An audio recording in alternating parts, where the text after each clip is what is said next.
یہ جو 10واں ہے، تیجا ہے، 40واں ہے، برسی ہے، ہم اہل سنت کے نزدیک یہ ساری ایصال ثواب کی صورتیں ہیں کہ ہم ان ایام میں جو میت ہوتی ہے، جس کا انتقال ہوا ہوتا ہے، اس کو ثواب پہنچانا چاہتے ہیں۔ اور ایصال ثواب کا جو مسئلہ ہے یہ قرآن و سنت سے ثابت ہے۔ اس پر دلائل قرآن مجید فرقان حمید میں بھی موجود ہیں۔ سورۃ الحشر میں اللہ پاک نے ان مسلمانوں کی تعریف کی ہے کہ جو صحابہ کے بعد آئے اور وہ اپنے سے پہلے والوں کے لیے مغفرت کی دعا کرتے ہیں، تو وہ بھی ایک طرح سے ایصال ثواب کی صورت بنتی ہے۔ اسی طرح صحیح مسلم شریف کے اندر یہ حدیث پاک بھی موجود ہے کہ حضرت سعد رضی اللہ تعالی عنہ نے اپنی والدہ کے لیے کنواں کھدوایا اور باقاعدہ اس کے اوپر لکھوایا کہ ہذہ لام سعد، یہ کنواں جو ہے یہ ام سعد کے لیے، اور یہ نبی پاک صلی اللہ علیہ وسلم کے حکم پر آپ نے کنواں کھدوایا تھا، آپ کے ارشاد پر یہ کام کیا تھا آپ نے، تو وہ ثواب پہنچانے کے لیے تھا۔ اس طرح بے شمار دلائل جو ہے وہ کتب کے اندر موجود ہیں، اور بالخصوص جو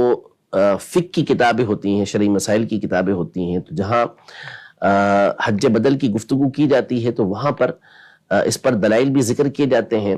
تو یہ تمام کی تمام ایصال ثواب کی جو صورتیں ہوتی ہیں یہ شرعاً جائز ہوتی ہیں۔ اس کے لیے یہ کوئی ضروری نہیں ہوتا کہ اسلاف کے اندر یا جو ہے وہ صحابہ کے درمیان اس کی کوئی صورت رائج ہو۔ جو بھی ایصال ثواب کی صورت ہوگی اور شریعت مطہرہ سے ٹکرائے گی نہیں تو اس میں کوئی حرج نہیں ہوتا۔ پہلی بات یہ۔ دوسری بات یہ کہ جو دن کا مقرر کرنا ہوتا ہے، ہمارے نزدیک یہ دن مقرر کرنا صرف اور صرف سہولت کے لیے ہوتا ہے، یہ واجب نہیں۔ اگر کوئی شخص مخصوص دن مقرر کرتا ہے اس لیے تاکہ سہولت کے ساتھ لوگ جمع ہوں،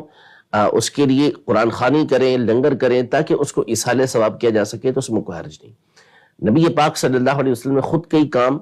دن مقرر کر کے فرمائے۔ مثال کے طور پر ہر ہفتے کو مسجد قباء میں جا کر نماز ادا کیا کرتے تھے، یہ نیک کام کے لیے آپ نے دن مقرر کیا ہوا تھا۔ اسی طرح حضرت عبداللہ ابن مسعود رضی اللہ تعالیٰ عنہ کی حدیث مبارکہ صحیح بخاری شریف کے اندر موجود ہے کہ آپ نے جمعرات کا دن واعظ و نصیحت کے لیے مقرر کیا ہوا تھا، کہ اسی دن آپ لوگوں کو واعظ و نصیحت کیا کرتے تھے،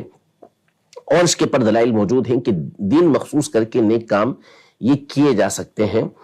تو دن کا مخصوص کرنا یہ ہمارے نزدیک مستحب کام ہے، یہ بھی واجب نہیں ہے کہ اسی دن یہ کیا جائے گا، بلکہ کسی بھی دن کیا جا سکتا ہے۔ تو لہذا اگر کوئی شخص 40 دن کرتا ہے تو بھی ٹھیک ہے،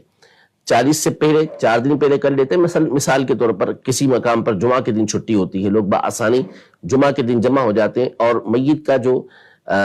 دن ہے جمعہ کا وہ 37واں دن بنتا ہے، 38واں دن بنتا ہے، تو لوگ سہولت کے ساتھ جمع ہو جائیں گے، 41واں دن بنتا ہے، 42واں دن بنتا ہے، سب جمع ہو جائیں گے، ایصال ثواب کریں گے تو کوئی